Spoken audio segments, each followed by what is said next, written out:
Yeah, welcome back to another episode of Format Podcast. Got a pretty interesting show for you here today. Going to talk about Stephon Marbury, one of the most talented point guards we ever saw. Didn't end up being one of the best point guards we ever saw, but one of the most talented, and what the legendary Isiah Thomas had to say about him. So we're going to get to that in just a minute. But before we do, if you haven't already and you're here on YouTube, please go ahead, click that like, that subscribe, that notification bell. Make sure you're kept up to date whenever we drop new content on the channel. And if you want the audio only version of the podcast, open up your audio podcast platform, hit the search bar, type in the Format Podcast. We should come right up. If you're enjoying the content, please give us that like, that 5-star review, and leave us a comment. All that stuff helps us rise in the algorithm, helps us find more sports fans, helps more sports fans find us. And of course, if you're new to the channel and you don't know, or even if you forgot, make sure you put it in your phone, write it down, set an alarm, do whatever you got to do. Saturday night at 7 p.m., we're going to be right here live hosting the show. And if the turnout is good, then you'll have the opportunity to call in and talk to me directly. So definitely looking forward to that. Now, let's get to it. Stephon Marbury. I thought this dude, well, let me go back a little bit. So I first found out about Stephon Marbury. I was hanging out with my cousin in Brooklyn, New York. Obviously, Stephon Marbury is from Brooklyn, native.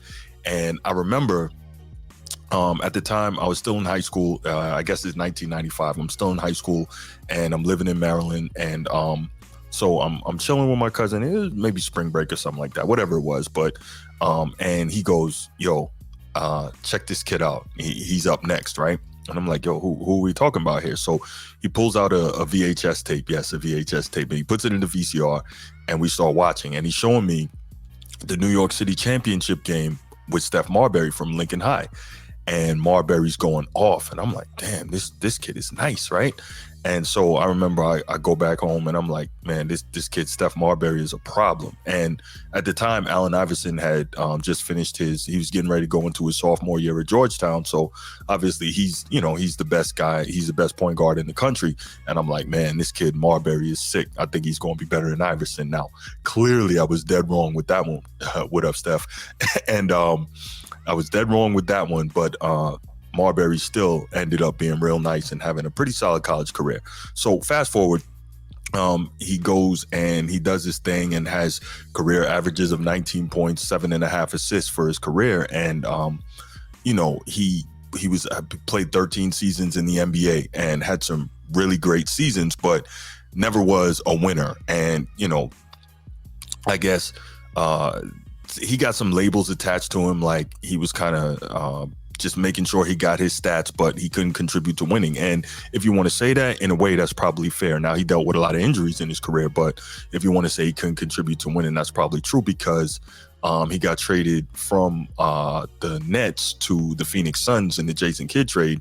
Jason Kidd, not nearly the scorer Marbury was, but much better floor general, floor leader, and defender, and ends up leading the Nets, at the time New Jersey Nets, to back-to-back Eastern Conference championships and NBA Finals appearances. So, something to be said for that. But that's not really the point here. The point is Stephon Marbury was an incredibly talented player. And kind of what got me thinking about this whole thing was two things. One, Jamal Crawford had him on his podcast recently, and they were teammates with the New York Knicks. And Crawford, and imagine this, for a guy who's been around the league as long as he has and played in as many places as he has, he said that Steph Marbury was the most talented teammate he ever had, which is crazy, right?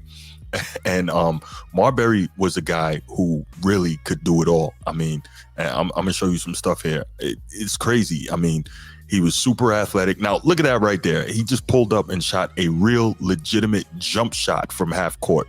That's crazy. I mean, he had the super range before guys really had it like that. Elite passer, had a couple of seasons up around 9 assists per game. Super athletic. That clip right there, you see where he just went past Kobe.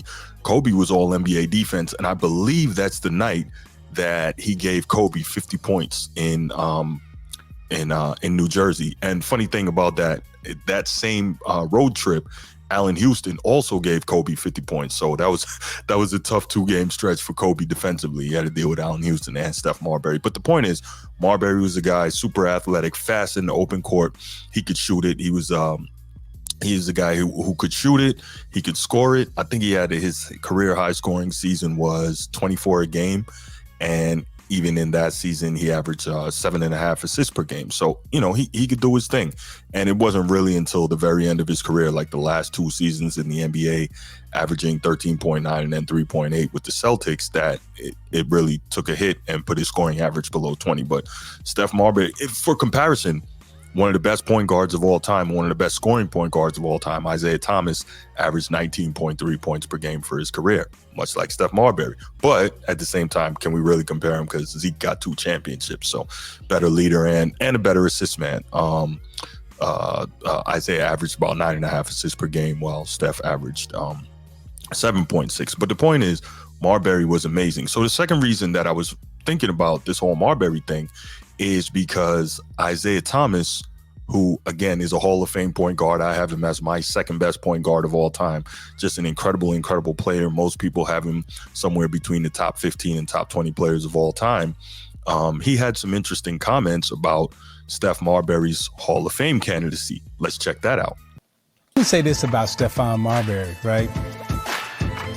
As a Hall of Famer, and I'm speaking as a Hall of Famer, Stephon Marbury should be in the Hall of Fame. Now, here's why. Of course, his numbers, in terms of what he's done in the NBA. He's impacted basketball in the United States of America, as Jamal Crawford said, culturally. Mm-hmm. But then he goes over to China, and he's impacted basketball in China. Now, if Yao Ming, y'all hear me closely, if Yao Ming is in the Basketball Hall of Fame for his impact on basketball in China and the U.S., the only other person who has impacted basketball in China and in the U.S. to that significance is Stephon Marbury. So Stephon Marbury should be in the Hall of Fame. I've been calling for it for a long time, and I'm calling for it again tonight. Put Stephon Marbury in the Hall of Fame. So I really like those comments by Isiah Thomas, because I hadn't really considered Steph Marbury as a Hall of Famer. And now I gave him his props for being an incredible player. But for me, Hall of Fame should be the best of the best of the best of the best, right? But we also got to keep in mind, one, basketball has the weakest Hall of Fame probably of all the sports. Two, it is the Basketball Hall of Fame, not the NBA Hall of Fame. So Isiah Thomas made a brilliant point. If we take into account what Steph Marbury did as an NBA player and then combine it with his success as a Chinese player, to the point that he's actually, I believe, a Chinese citizen. I think he's got dual citizenship with China and the United States. And to the point that now he's actually coaching the team in Beijing over there. That should tell you what a cultural icon he is. I believe he has a statue outside the stadium in Beijing and all that. He's a cultural icon in China as a basketball player. So if he has done a tremendous amount to help grow the game over there in terms of guard play, much like Yao Ming did a great job in helping to grow the game when he was an active player. And I believe he's the commissioner of the Chinese Basketball Association. Last time I checked, he was. I'm not sure if he still is, but last time I checked, he was. But the point is, Isiah Thomas makes a really good point in saying, well, if Yao Ming is in the Hall of Fame for that, then Steph Marbury should be in the Hall of Fame for that as well, in terms of his impact here domestically and his impact in China, which is I guess it's technically the largest NBA market in the world because of, China's population. So makes a really good point. Now, if it was just the NBA Hall of Fame, would I say Steph Marbury's in? No, I don't even think I would put Stephon Marbury in my top 10 point guards. Again, as good as he is, I don't think he's a top 10 point guard all time. So if it was just the NBA Hall of Fame, nah, he wouldn't be in. But in terms of the point that Isiah Thomas made, a lot of credit for that. And I hadn't thought about it that way. So he definitely should be in. All right. So what I want to know from you is, based on what you heard there and what you saw in terms of the clips, and I don't know if you're old enough to remember Steph Marbury as a player, watching him. He's been an all-star. He's been all-NBA. So he did his thing. Do you think that he should be a Hall of Famer, a basketball Hall of Famer? Leave your comments in the comment section. Can't wait to hear from you. Can't wait to get back to you. And make sure you, like I said, write it down, put it on your calendar, set an alarm. Saturday night, 7 p.m., right here, the Format Podcast live. And make sure you tell your friends. Let's get that count up so we can do these call-ins. All right. Can't wait to hear from you. Can't wait to be back with you next episode. And I'm out. Peace.